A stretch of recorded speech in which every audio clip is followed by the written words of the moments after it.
Hello दोस्तों, welcome to my YouTube channel में आप सभी का हार्दिक स्वागत है। आज मैं NTPC, group D, Bihar SSC, Bihar police से लेकर के एसएससी सभी आगामी प्रतियोगी परीक्षाओं के लिए मैं काफ़ी महत्वपूर्ण प्रश्न के बारे में बताने जा रहा हूं, जो कि काफ़ी महत्वपूर्ण है। अगर आप मेरे चैनल पर नए हैं तो सब्सक्राइब कर लें और बेल आइकन दबा दें ताकि सभी नोटिफिकेशन आपको मिलता रहे। तो चलिए, आज का पहला प्रश्न है, किसी व्यक्ति के वास्तविक जीवन के स्तर का आकलन किस प्रकार किया जा सकता है? इसका सही उत्तर होगा प्रति व्यक्ति आय द्वारा। तो किसी भी व्यक्ति के वास्तविक जीवन स्तर का आकलन उसके प्रति व्यक्ति आय के माध्यम से यानी कि इनकम के द्वारा किया जा सकता है। अगला प्रश्न है, भारत में पूंजी प्रधान उद्योग का सर्वोच्च उदाहरण कौन सा है? इसका सही उत्तर है इस्पात उद्योग। तो भारत में पूंजी प्रधान उद्योग का सर्वोच्च उदाहरण जो है वह इस्पात उद्योग है। अगला प्रश्न है, विश्व बैंक का अध्यक्ष कौन है? इसका सही आंसर है पॉल वोल्फर्डिज। अगला प्रश्न है, पैमाने के अनुसार प्रतिफल का नियम क्या धारण करता है? इसका सही उत्तर है दीर्घकालिक उत्पादन की। अगला प्रश्न है, समाजवादी अर्थव्यवस्था में उत्पादन के सभी कारक किसके स्वामित्व और नियंत्रण में रहते हैं? तो इसका सही उत्तर है राज्य के। तो स्वामित्व यानी कि सामाजिक अर्थव्यवस्था में उत्पादन के सभी कारक राज्य के स्वामित्व और नियंत्रण में रहते हैं। अगला प्रश्न है, स्टेट बैंक ऑफ इंडिया पहले किस नाम से जाना जाता था? इसका सही उत्तर है इंपीरियल बैंक ऑफ इंडिया। तो स्टेट बैंक ऑफ इंडिया जो है वह पहले इंपीरियल बैंक ऑफ इंडिया के नाम से जाना जाता था, जिसका नाम परिवर्तित करके स्टेट बैंक ऑफ इंडिया कर दिया गया। अगला प्रश्न है, फर्म जो भुगतान बाहर वालों को उनकी वस्तुओं और सेवाओं के लिए करती है उसे क्या कहते हैं? तो इसका सही आंसर है सुस्पष्ट लागत। तो कोई भी फर्म भुगतान बाहर वालों को उनकी वस्तुओं और सेवाओं के लिए करती है उसे हम सुस्पष्ट लागत कहते हैं। अगला प्रश्न है, मूल्य की दृष्टि से भारत किस देश की को अधिकतम रत्न और आभूषणों को निर्यात करता है? इसका सही उत्तर है यूएसए यानी कि यूनाइटेड स्टेट ऑफ अमेरिका को मूल्य के दृष्टि से भारत सबसे अधिकतम रत्न और आभूषण का निर्यात करता है। अगला प्रश्न है, किस प्रकार के उत्पादों के लिए सीएसीपी का यानी कि न्यूनतम समर्थन मूल्य की कीमत की सिफारिश करता है? इसका सही उत्तर है कृषि उत्पाद। अगला प्रश्न है, प्रोफेसर मिल्टन फ्रीडमैन किसके लीडर थे? इसका सही आंसर है शिकागो स्कूल के। तो प्रोफेसर मिल्टन फ्रीडमैन जो थे वे शिकागो स्कूल के लीडर थे यानी कि नेता थे। अगला प्रश्न है, अस्पष्ट यानी कि अंतर्निहित लागत बराबर क्या होता है? इसका सही उत्तर है आर्थिक लागत यानी कि अस्पष्ट प्लस अंतर्निहित लागत बराबर होता है आर्थिक लागत। अगला प्रश्न है, अतिरिक्त मान किसके बराबर होता है? इसका सही उत्तर है निर्गत आगत का अंतर। तो अतिरिक्त मान जो होता है वह निर्गत आगत के अंतर यानी कि निर्गत मतलब जो निकलता है और आगत मतलब आता है, तो दोनों के बीच के अंतर को अतिरिक्त मान के बराबर माना जाता है। अगला प्रश्न है, विजय केलकर समिति की रिपोर्ट किससे संबंधित थी?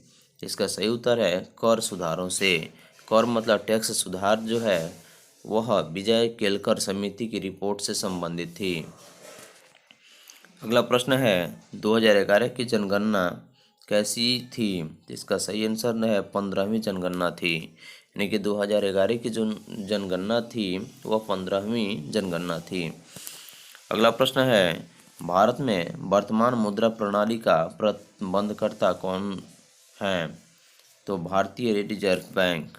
तो भारत में मुद्रा प्रणाली का प्रबंधकर्ता जो है वह भारतीय रिजर्व बैंक है, जिसे आरबीआई के नाम से भी जाना जाता है। अगला प्रश्न है, भारत माता नामक प्रसिद्ध पेंटिंग के चित्रकार कौन थे?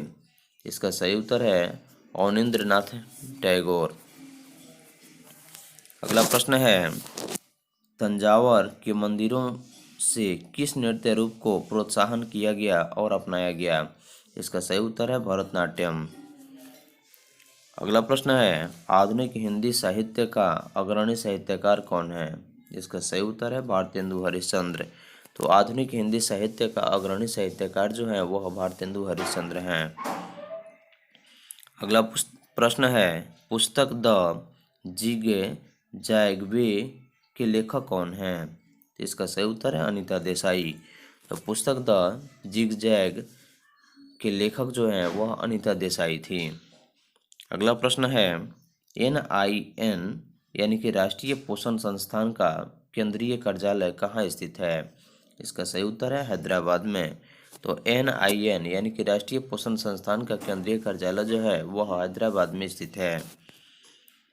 अगला प्रश्न है, मानव में कुल रक्त आयतन में प्लाज्मा का प्रतिशत लगभग कितना होता है? इसका सही उत्तर है 55%।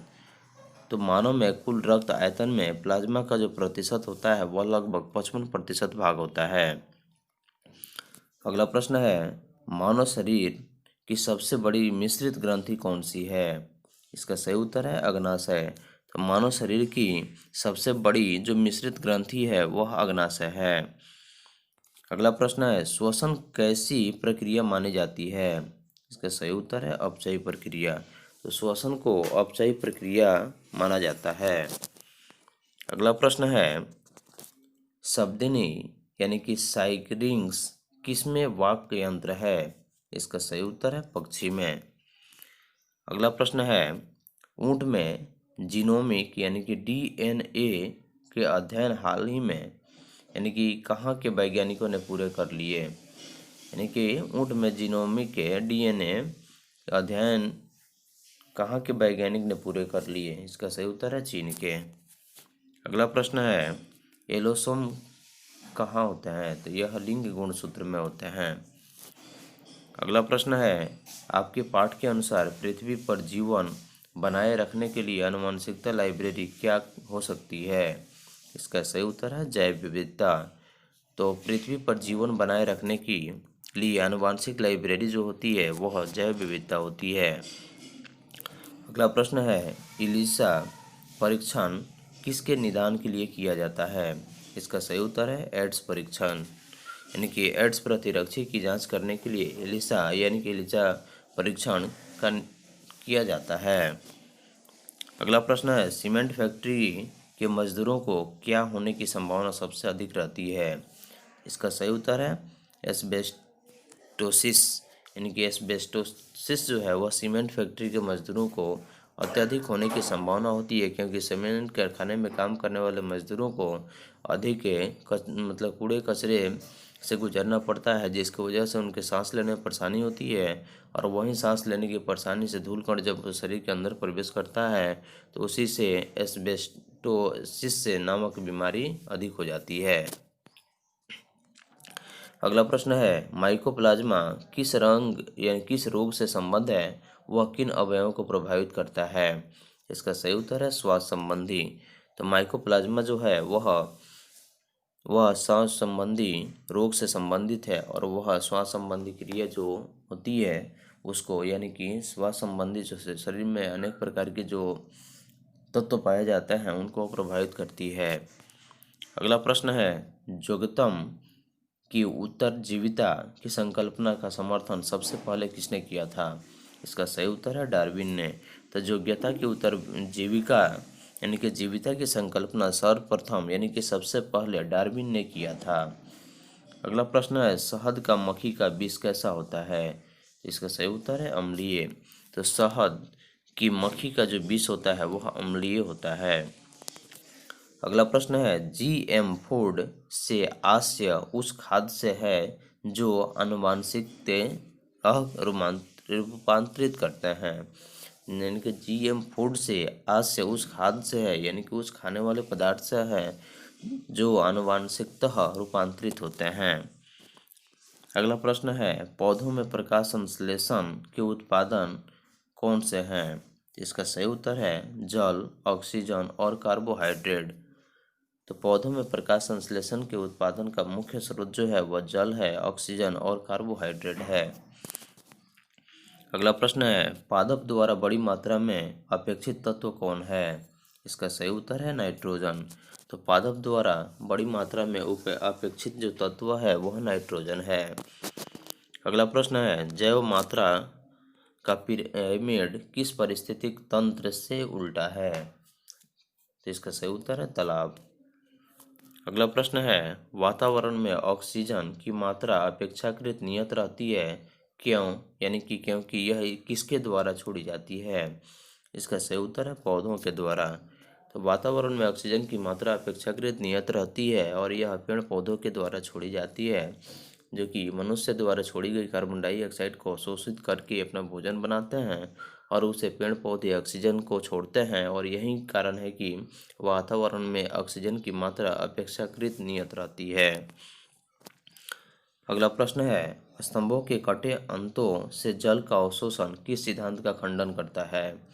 इसका सही उत्तर है अंतःशोषणी दाब सिद्धांत। यानी कि स्तंभों के कटे अंतों से जल का अवशोषण अंतःशोषणी दाब सिद्धांत का खंडन करता है।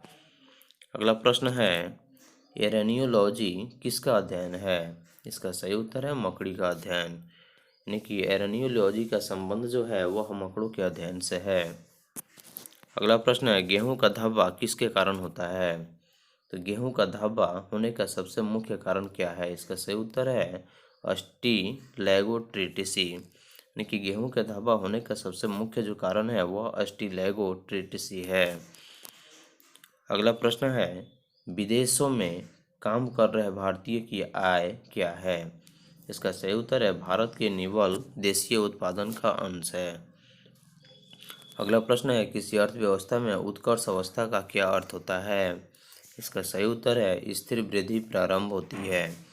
किसी अर्थव्यवस्था में उत्कर्ष अवस्था का जो अर्थ होता है वह स्थिर वृद्धि प्रारंभ की होती है। अगला प्रश्न है, विश्व का यानी कि विश्व बैंक का एक अन्य नाम क्या है? इसका सही उत्तर है अंतर्राष्ट्रीय पुनर्विचार यानी कि पुनर्निर्माण तथा विकास बैंक। तो विश्व बैंक का एक अन्य नाम जो है वह अंतर्राष्ट्रीय पुनर्निर्माण तथा विकास बैंक है। अगला प्रश्न है, पैमाने का प्रतिफल क्या है? इसका सही उत्तर है दीर्घकालिक परिघटना। तो पैमाने का प्रतिफल जो है वह दीर्घकालिक परिघटना से है। अगला प्रश्न है, भारतीय स्टॉक बाजार का विनियमन और पर्यवेक्षण किसके द्वारा किया जाता है? इसका सही उत्तर है सेबी के द्वारा। तो भारतीय स्टॉक बाजार का विनियमन और पर्यवेक्षण जो है वह सेबी के द्वारा किया जाता है। अगला प्रश्न है, कौन सा बैंक पहले इंपीरियल बैंक ऑफ इंडिया कहलाता था? इसका सही उत्तर है एसबीआई। यानी कि स्टेट बैंक ऑफ इंडिया जो है वह सबसे पहले इंपीरियल बैंक कहा जाता था, और इंपीरियल बैंक ऑफ इंडिया का नाम परिवर्तित करके एसबीआई यानी कि स्टेट बैंक ऑफ इंडिया कर दिया गया, जो कि विश्व में 55वें स्थान पर यह बैंक है। अगला प्रश्न है, रतन टाटा के पश्चात टाटा समूह का प्रमुख चुना गया वह पहला व्यक्ति कौन है जो टाटा परिवार के बाहर से है? इसका सही उत्तर है सायरस मिस्त्री। यानी कि सायरस मिस्त्री एक ऐसे व्यक्ति थे जिन्होंने रतन टाटा के पश्चात टाटा समूह का प्रमुख चुना गया, और वह एक उन टाटा परिवार से बाहर के थे। अगला प्रश्न है, धन पूंजी किसका उदाहरण है? धन या पूंजी किसका उदाहरण है? इसका सही उत्तर है चलायमान पूंजी का। अगला प्रश्न है, कृषि उत्पादन की आपूर्ति प्रायः क्या होती है? इसका सही उत्तर है बेलोच होती है।